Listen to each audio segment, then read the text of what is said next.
मोनसे गोदान music भिडिअ'नि update लानानै फैलायबाय।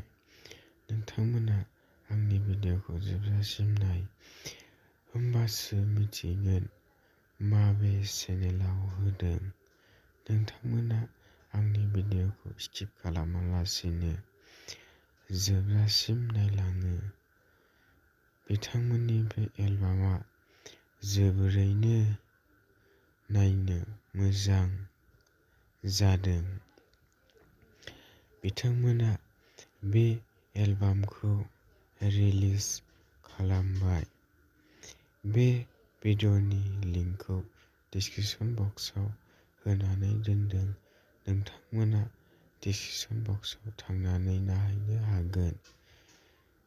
भिडिअ'खौ नायखांबायबा माबायदि मोनदों कमेन्ट खालाम आरो बेफोरबायदि भिडिअ'खौ नायनानै मोजां मोनोब्ला चेनेलाव गोदानबा आंनि चेनेलखौ साबस्क्राइब खालामना लानो हागोन, मानोना आं बेबायदिनो बर' फिल्म आरो बर' मिउजिक भिडिअ'नि सोमोन्दै निउस लानानै फैयो।